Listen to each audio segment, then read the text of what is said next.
ராமனுக்கு ஸ்தோத்திரம். Praise be to God. நம்முடைய பிதாவாகிய கடவுளும் ஆண்டவராகிய இயேசு கிறிஸ்துவினாலும் உங்களுக்கு கிருபையும் சமாதானமும் உண்டாவதாக. அன்பார்ந்தவர்களே, இந்த அருமையான நாளிலே ஆண்டவருடைய வார்த்தையை நாம் இப்போ கேட்க இப்படியாக நம்முடைய இல்லங்களை நாம் கூடியிருக்கிறோம். தொடர்ந்து இந்த வேளையிலே நாம் என்ன செய்வோம்? கண்களை மூடி நாம் ஜெபம் செய்வோம். Let us pray. அன்பின் ஆண்டவரே, இந்த அருமையான நாளுக்காக நன்றி. இந்த நாளிலே உடைய வார்த்தை கேட்க கொடுத்த கிருபைக்காக நன்றி. உடைய வார்த்தை நிமித்தம் நீர் எங்களோடு கூட நீர் பேசும், எங்களை பலப்படுத்தும், எங்களை வழி நடத்தும். அன்பின் ஆண்டவரே, தொடர்ந்து உடைய வார்த்தை நாங்கள் தியானித்து உமக்கு உகந்தவர்களாக இந்த உலகத்தில் நாங்கள் ஜீவிக்க எங்களை வழி நடத்துமா நாங்கள் ஜெபிக்கிறோம். தாழ்மையுடன் ஒப்புக் கொடுக்கிறோம். இயேசுவின் நாமத்தை ஜெபிக்கிறோம் எங்கள் நல்ல பிதாவே, ஆமீன். இந்த அருமையான ஞாயிற்றுக்கிழமை காலை வேளையிலே உங்கள் மத்தியிலே யோவான் 15ஆம் அதிகாரம் வசனங்கள் 5-6 நான் பகிர்ந்து கொள்ள விரும்புகிறேன். I would like to share from the Gospel of John chapter 15 verses 5 and 6. Let me read it. I am the vine, you are the branches. If a man remains in me and I in him, he will bear much fruit. Apart from me, you can do nothing. If anyone does not remain in me, he is like a branch that is thrown away and withers. Such branches are picked up, thrown into the fire and burned. நானே திராட்சை செடி, நீங்கள் கொடிகள். ஒருவன் என்னிலும் நான் அவனிலும் நிலைத்திருந்தால் அவன் மிகுந்த கனிகளை கொடுப்பான். என்னை அல்லாமல் உங்களால் ஒன்றும் செய்ய கூடாது. ஒருவன் என்னில் நிலைத்திராவிட்டால் வெளியே எரியுண்ட கொடியைப் போல அவன் எரியுண்டு உலர்ந்து போவான். அப்படிப்பட்டவைகளை சேர்த்து அக்கினியிலே போடுகிறார்கள், அவைகள் எரிந்து போம். அன்பார்ந்தவர்களே, நம்முடைய வாழ்க்கையினுடைய நோக்கம் என்ன? What is the objective of our life? கிறிஸ்துக்குள் நம்முடைய விசுவாசத்தின் நிமித்தம் நாம் என்ன அடைய இருக்கிறோம்? What is the goal of our faith in Jesus Christ? What do we want to achieve? If we were to do a self-evaluation to know or to understand how deep we have grown or matured in our Lord and Savior, Jesus Christ, what would be the result? நாம் ஆராய்ந்து பார்த்தோம் என்றால் நாம் ஆண்டுக்குள்ள எவ்வளவு ஆழமாக வளர்ந்திருக்கிறோம் என்று அதனுடைய பதில் என்னவாக இருக்கும்? இதை எப்படியாக நாம் பார்க்கலாம்? How can we evaluate this?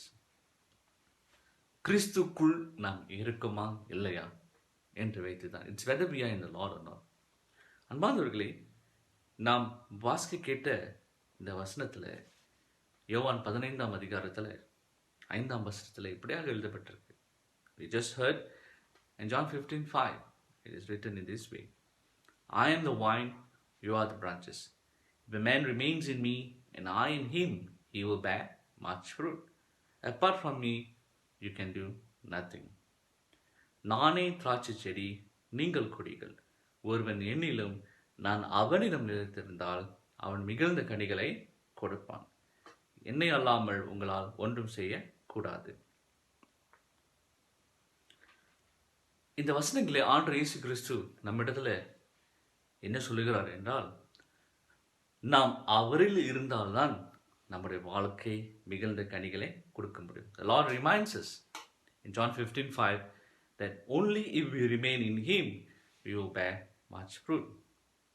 அன்பார்ந்தவர்களே, நாம் எப்படி அவருக்குள் நிலைத்திருக்க முடியும்? How do we remain in him? 6ஆம் வசனம் வாசிக்கும் பொழுது நாம் என்ன பார்க்கிறோம் என்றால், இங்கே ஒரு அவசரம் உண்டு, அவருக்குள் நாம் இருக்க வேண்டும் என்று சொல்லி. When we read verse 6, we understand there is a sense of urgency for us to remain in Christ, so that we will not lose the essence of life. ஏனென்றால் வாழ்க்கையுடைய அர்த்தத்தை நாம் அறியாமல் இருக்காமல், கிறிஸ்துக்குள் நாம் இருக்கும் பொழுது வாழ்க்கையினுடைய அர்த்தம் என்னவென்று நாம் புரிந்து கொள்ள முடியும். Because when we are in Christ, then we will understand what is the essence of a life. இது என்ன? And what is that?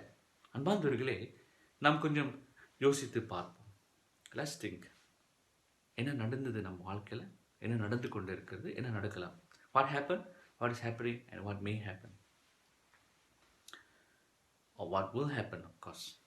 பாருங்க, முதலாவது கிறிஸ்து நம் வாழ்க்கைக்குள் வரும் பொழுது அதுக்கு முன்பாக இருக்க சூழ்நிலை. ஏன் ஆண்டவர் இப்படியாக சொல்லலாம்? ஏன் இந்த வார்த்தைகளை ஆண்டவர் பயன்படுத்துகிறார்? ஒருவன் என்னிலும் நான் அவனிலும். If a man remains in me and I in him. நன்றாக யோசித்து பார்ப்போம். இந்த பல வாரங்களாக நாம் கேட்டுக்கொண்டு வருகிறோம். கிறிஸ்து இல்லாத இருக்கிற ஒரு வாழ்க்கை, லைஃப் வித்அவுட் கிரைஸ்ட், கிறிஸ்து இல்லாத ஒரு வாழ்க்கையை நாம் பார்த்தோம் என்றால் அது பாவமான ஒரு வாழ்க்கை, பாவத்தில் வாழ்கிற ஒரு வாழ்க்கையாக இருக்கும். A life without Christ is a life full of sin, sinfulness. We will continue to lead a selfish life. கிறிஸ்து இல்லாத ஒரு வாழ்க்கை சுயநலமான ஒரு வாழ்க்கை. When we continue to lead a selfish life, we will continue to commit sin. நாம் சுயநலமான வாழ்க்கை நாம் வாழ்ந்து கொண்டோம் என்றால் நாம் தொடர்ந்து பாவத்தில் நாம் வாழ்வோம். When we continue to commit sin, we in that sense go through a lot of different kinds of challenges. தொடர்ந்து நாம் பாவத்தில் வாழும் பொழுது வித்தியாசமான அநேக போராட்டத்துக்குள் நாம் போய் கொண்டு இருப்போம். And when we go through those challenges, what happens is sometimes we hurt others and we hurt ourselves. பாவத்தில் நாம் வாழும் பொழுது பிறரை நாம் காயப்படுத்தவும் நம்மையும் நாம் காயப்படுத்த முடியும். ஆமா இல்லைங்களா? Think about it. கொஞ்ச நேரம் யோசிச்சு பாருங்க. நாம் பாவம் செய்கிறதுனால நமக்கும் நன்மை இல்லை, பிறருக்கும் நன்மை இல்லை. Now when we commit sin, it is not good for us and it is never good for others too. ஆகிய அன்பார்ந்தவர்களே, பாவம் செய்கிற சூழ்நிலையில் நாம் என்ன செய்ய முடியும்னா காயப்பட முடியும், பிறரையும் காயப்படுத்த முடியும்.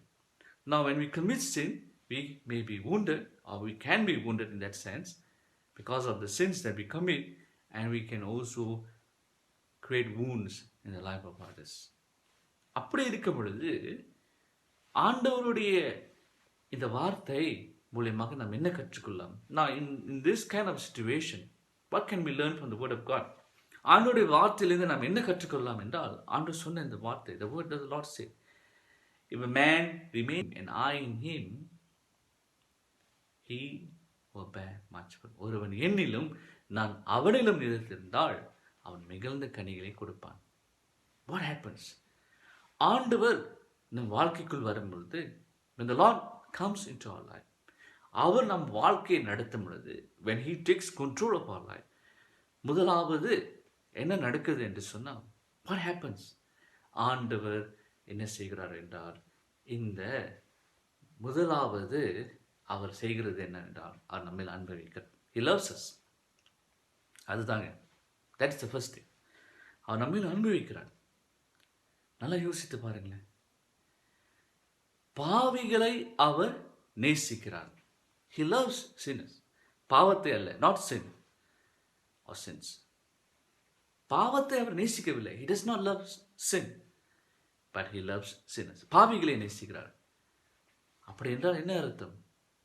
நாம் நம்முடைய வாழ்க்கையில் குற்றங்கள், மீறுதல், பாவங்கள் செய்திருந்தோம் என்றால் ஆண்டவர் அவர் அன்பை நம்மில் வைக்க அல்லது நமக்கு கொடுக்க, அதை நாம் அனுபவிக்க ஆண்டவர் ஆயத்தமாக இருக்கிறார்.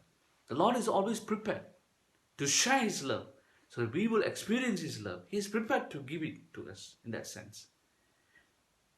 இதை நாம் வாழ்க்கையில் ஏற்றுக்கொண்டோம் என்றால், if we experience his love in our life, நம் வாழ்க்கையில் ஒரு மாற்றம் நடக்க ஆரம்பிக்கும்.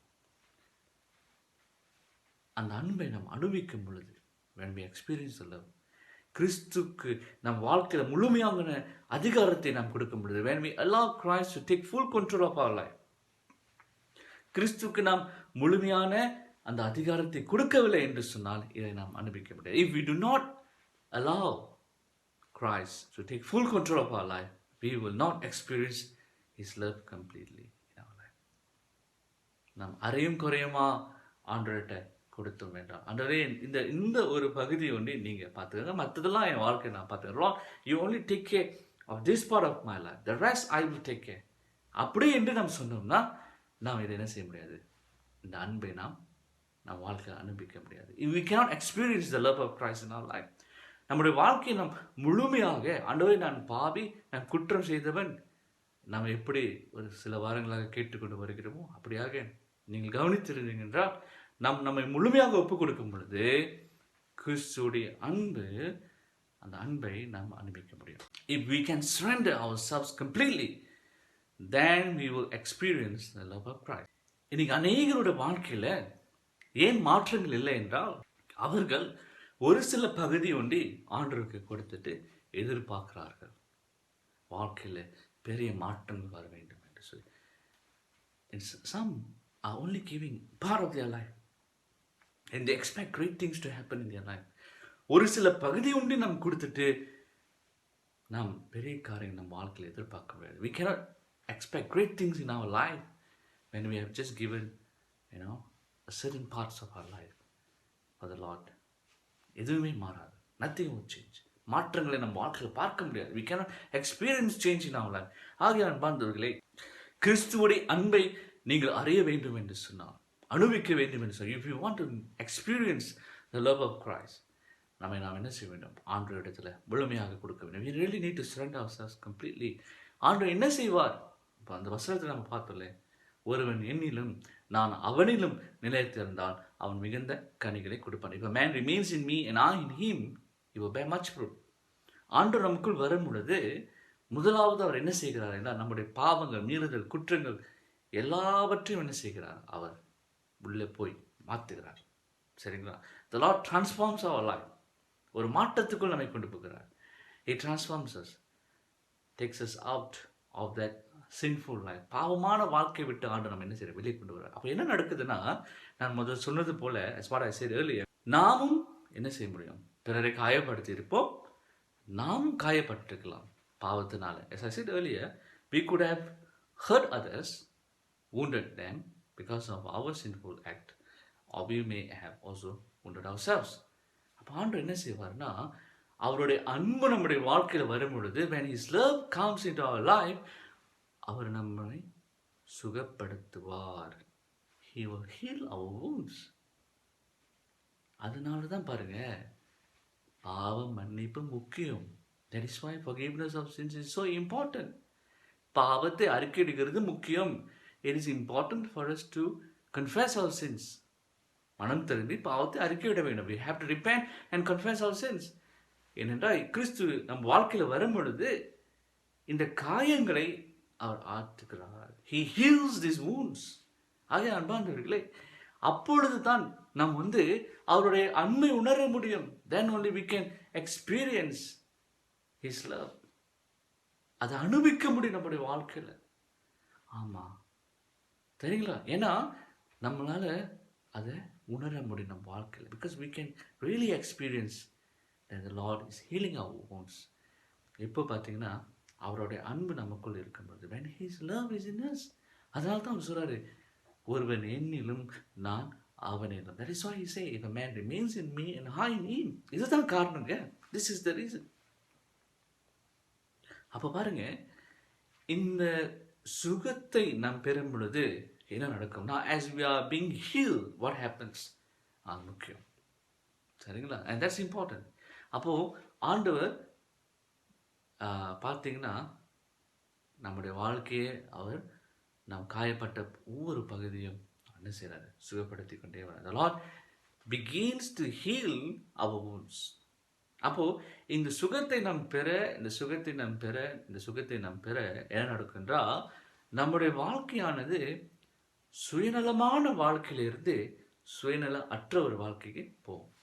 As the Lord continues to heal us, what happens is, from a selfish life, we now move further to live a selfless life. யோசித்து பாருங்க. இப்போ பாருங்க, நம்ம யாராவது திட்டோம்னா, அவங்க கோவப்பட்டாங்கன்னா அவங்க என்ன செய்வாங்க? நம்மளை இன்னும் அதிகமாக திட்டுவாங்க. அதே மாதிரி நம்ம யாராவது ஒருத்தரை காயப்படுத்திட்டோம்னா அவங்களும் யோசிப்பாங்க தான் நம்மளை காயப்படுத்த. Now when we scold someone, they might feel hurt and angry. They would want to scold us back, right? And if we hurt somebody, wound someone, or we have wounded someone, they also would think, how are they going to wound us? Return the vengeance in that sense. அந்த கோபம் இருக்கிறதுனால திரும்பவும் அவர்கள் என்ன செய்வார்கள், இவர்களுக்கு நான் ஏதாவது செய்யணும், I must do something to them. இப்படி தானங்க இருக்கு அநேக இடத்துல நம்முடைய வாழ்க்கை. ஆமா இல்லைங்களா? Sometimes when we think our life is like that, isn't it? When someone do something to us, we want to hurt them back, make sure they feel it. நம்ம என்ன செய்கிறோம், நம்ம யாராவது எதாவது செய்துட்டாங்கன்னா அவங்களுக்கு நம்ம ஏதாவது செய்யணும். ஏன் நடக்குதுன்னா காரணம் என்னன்னா, நம் காயப்பட்டவர்கள். Now why do we react like that? Because we are wounded. காயப்பட்டதுனால தான் நமக்குள் அப்படிப்பட்ட ஒரு சூழ்நிலை இருக்கு. ஏன்னா இயேசு அந்த காயத்தை ஆற்ற நம்ம என்ன செய்யல, அவருக்கு அனுமதி கொடுக்கல. Because we are wounded and we have not allowed Christ to heal our wounds, that is why our reaction is like that. Okay, நீங்க நல்லா யோசித்து பாருங்க. So I want you all to think today. இயேசு நம்முடைய வாழ்க்கையில இந்த காயங்களை ஆற்ற நாம் அனுமதி கொடுத்திருக்கோம். Have we allowed the Lord to heal our wounds? அவர் நம் வாழ்க்கையில் இருக்கார் என்றால் கண்டிப்பாக அவர் இந்த காயங்களை ஆற்றுவார். If he is in our life, definitely he will heal these wounds. அதுதான் நம்ம பார்க்கிறோம். That is what we see. அவர் நம் வாழ்க்கையில இல்லாட்டினாதான், if he is not in our life, இந்த காயங்கள் ஆற்றப்படாது. These wounds will not be healed. இந்த காயங்கள் ஆற்றப்படாவிட்டால் தான் நாம் தொடர்ந்து சுயநலமான வாழ்க்கையை வாழ்ந்து கொண்டு பாவத்தில் ஜீவிப்போம். If our wounds are not healed, we will continue to commit sin and remain in that state. அன்பார்ந்தவர்களே, கிறிஸ்து நம் வாழ்க்கையில் இருக்கிறார் என்றால் நம்முடைய காயங்கள் ஆற்றப்படும்.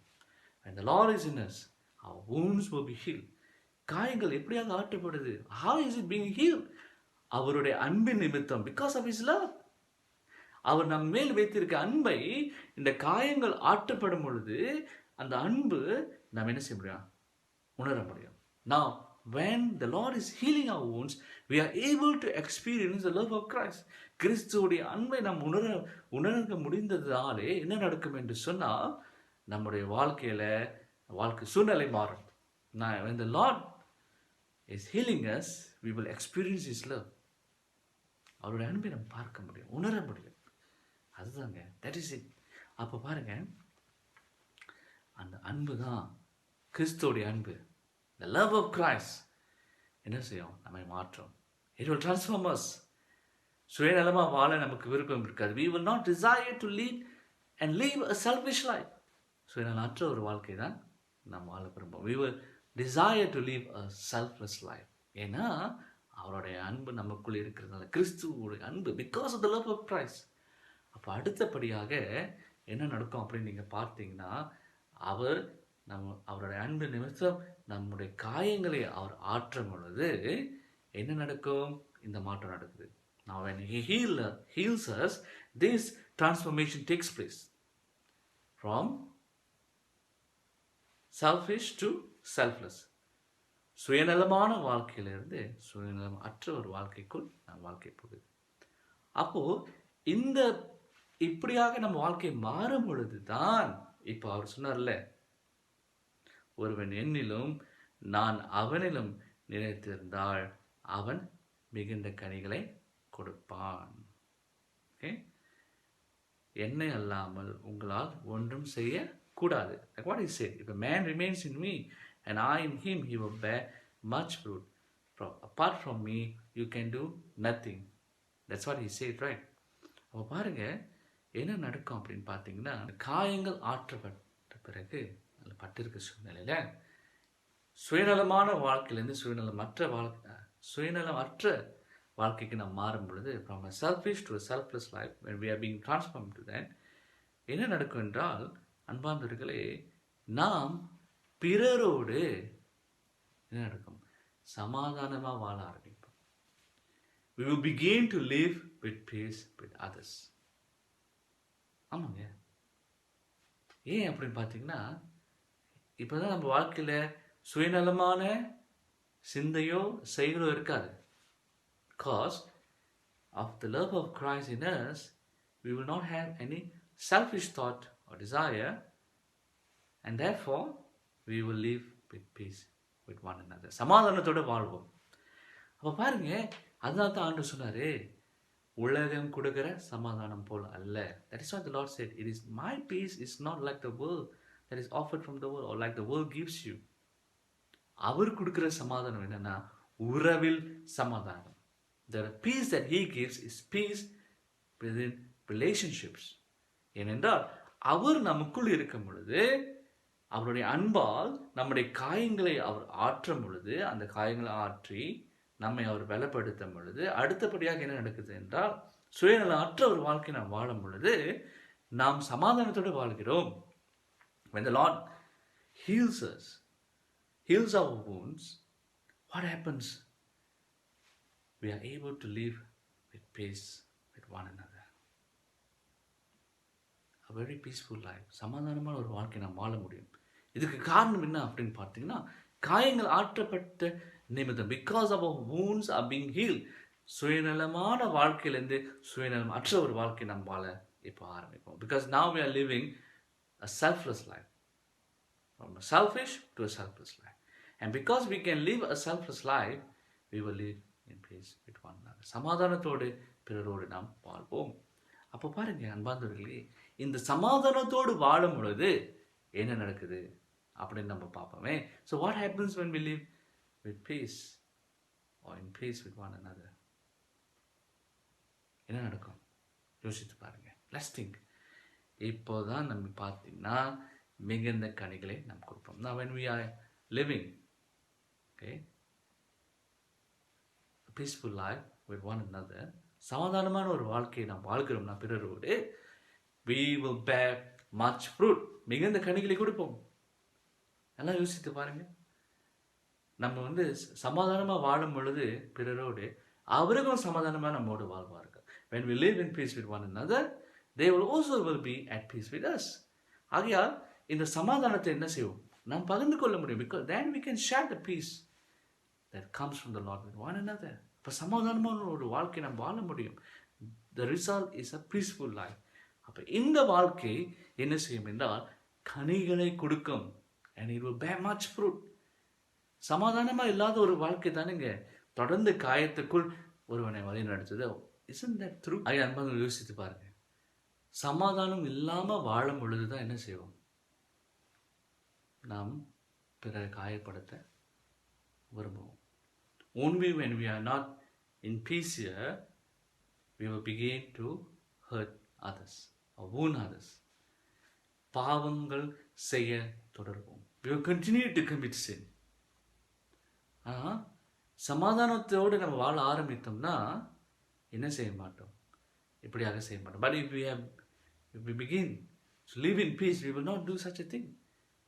அப்போ பாருங்க, மிகுந்த கனிகளை கொடுக்கிற ஒரு வாழ்க்கையா மாறும். It will be a very fruitful life. How does that happen? Now because of the peace, சமாதானம் இருக்கிறதுனால நாம் என்ன செய்ய மாட்டோம்? சுயநலமா வாழ மாட்டோம். Because there is the peace of the Lord that is in us, we will not live or lead a selfish life. அப்போ சுயநலமான வாழ்க்கை இல்லாததுனாலே நாம் என்ன செய்வோம் என்றால் பிறரை ஆசீர்வதிக்கிற ஒரு வாழ்க்கையாக நாம் வாழ்க்கை மாறும். Our life will be a life of blessing unto others. We will be able to bless others. பிறரை நாம் ஆசீர்வதிக்க முடியும். Because the peace of the Lord that is in us, because of His love, அவருடைய சமாதானம் நமக்குள் இருக்கிறது. ஏனென்றால் அவருடைய அன்பின் நிமித்தம். Because the love of Christ is in us, He heals our wound and He gives us peace. ஆண்டவருடைய அன்பு நம்முடைய வாழ்க்கையில் இருக்கிறதுனால அவர் நம்முடைய காயங்களை ஆற்றி என்ன செய்கிறார்? நம்மை சமாதானத்தோடு வாழ வைக்கிறார். சமாதானம் இருக்கும் பொழுது சுயநலம் இருக்காது. And when the peace of the Lord is in us, we will not be selfish. அப்போ சுயநலம் இல்லாட்டினா என்ன நடக்கும்? பிறரை ஆசீர்வதிக்கிற ஒரு வாழ்க்கையை நாம் வாழ்வோம். When there is no selfishness, then our life will be able to bless others. The greatest example is Jesus Christ Himself. இயேசுவே நாம் பார்த்து கற்றுக்கொள்வோமே. எப்படி அவர் பிறரை ஆசீர்வதிக்கிற ஒரு வாழ்க்கை வாழ்ந்தாரு? How was He able to bless others? Because He was not selfish. அவர் சுயநலமான வாழ்க்கை வாழல. பிதாவுடைய சமாதானம் அவருக்குள் இருந்தது. The peace of the Father was in Him. ஆகையால் அதனால தான் நீங்க பார்த்தீங்கன்னா ஆண்டவர் இயேசு கிறிஸ்து போகும் இடமெல்லாம் என்ன செய்தார்? பிறரை ஆசீர்வதித்தார். மிகுந்த கனிகளை கொடுத்தார். That is why the Lord was able to bless others. He truly lived a very fruitful life. ஆகையால் அன்பார்ந்தவர்களே, இந்த நாளிலே நீங்களும் நானும் சிந்தித்து பார்ப்போம். நாம் தொடர்ந்து இந்த காயங்களோடு நாம் வாழப் போகிறோமா? பாவத்தின் நிமித்தம். Are we going to live with these wounds? That is the result of our sinful lives. தொடர்ந்து நாம் இந்த பாவத்தில் நாம் வாழ விரும்பினோம் என்றால் தொடர்ந்து நம்முடைய வாழ்க்கையில் இருக்கிற காயங்கள் இருந்து கொண்டே இருக்கும்.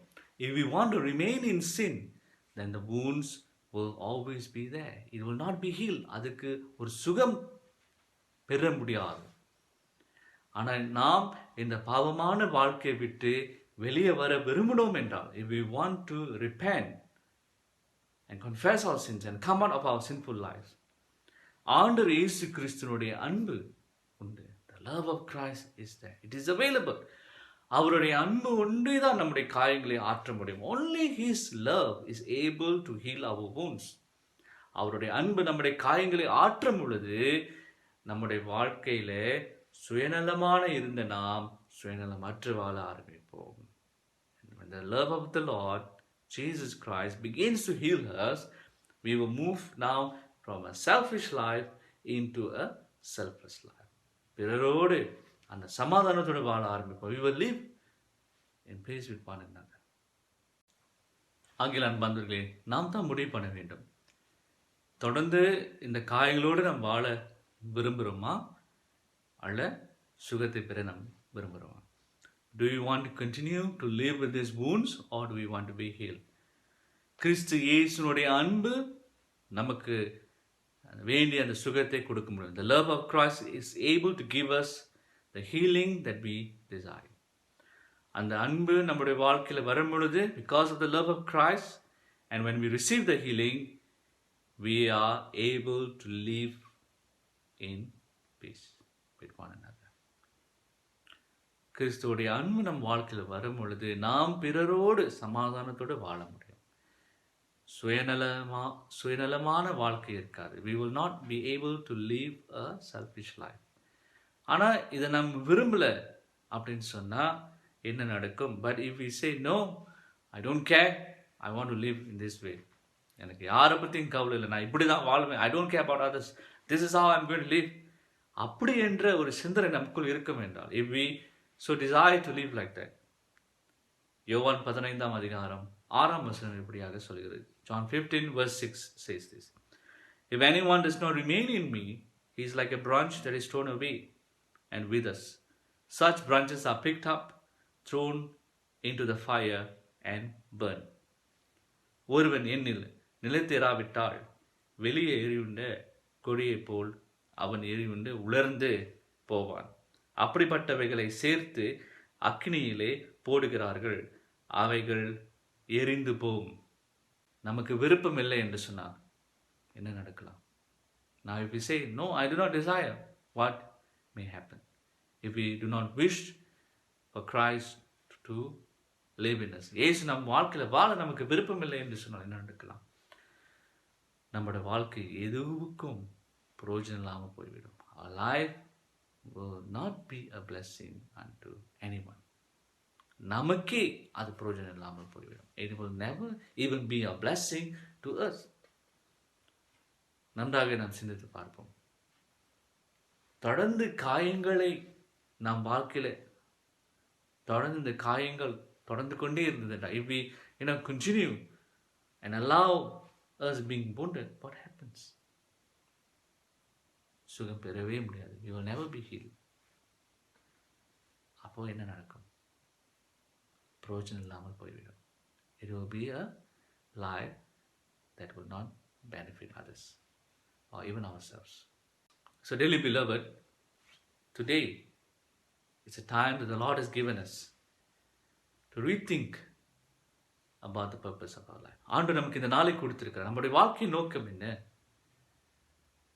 If we can understand what is the purpose of our life, நம்முடைய வாழ்க்கையுடைய நோக்கம் என்னவென்று நாம் அறிய முடியும் என்று சொன்னால், then we will understand that we must remain in Christ and Christ in us.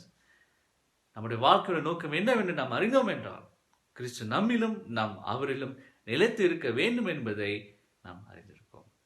And when we can understand that, we will allow Christ to reign in our lives. கிறிஸ்து நம்முடைய வாழ்க்கையில் முழு அதிகாரத்தோடு அவர் நம்ம வாழ்க்கையை வழிநடத்த நாம் என்ன செய்வோம்? அவருக்கு அனுமதி கொடுப்போம். We will allow him to take full control of our life. அப்போ நம்முடைய வாழ்க்கையில் இந்த மாற்றம் நடக்கும். And our life will be transformed. சுயநலமான வாழ்க்கை இருக்காது. Our life will not be selfish. சுயநலமற்ற ஒரு வாழ்க்கை நாம் வாழ ஆரம்பிப்போம். We will begin to live a selfish life. ஆனால் எப்போங்க? கிறிஸ்து நம்மை இருந்தால் தான். Only when Christ is in us. அவர் சொன்னார், தெளிவாக சொல்லியிருக்கிறார். He has said it very clearly. If a man remains in me and I in him, he will bear much fruit. Apart from me, you can do nothing. ஒருவன் என்னிலும் நான் அவனிலும் நிலைத்திருந்தால் அவன் மிகுந்த கனிகளை கொடுப்பான். என்னை அல்லாமல் உங்களால் ஒன்றும் செய்ய கூடாது. அவர் இல்லாமல் நம்ம ஒன்றுமே செய்ய முடியாது. Without him, we cannot do anything. Nothing. Nothing can be done without Christ. ஆகிய இந்த நாளிலே நம் வாழ்க்கை பிறருக்கு ஆசீர்வாதமாக இருக்கணுமா அல்லது இருக்கக்கூடாதா என்று நாம் தான் முடிவு பண்ணணும்.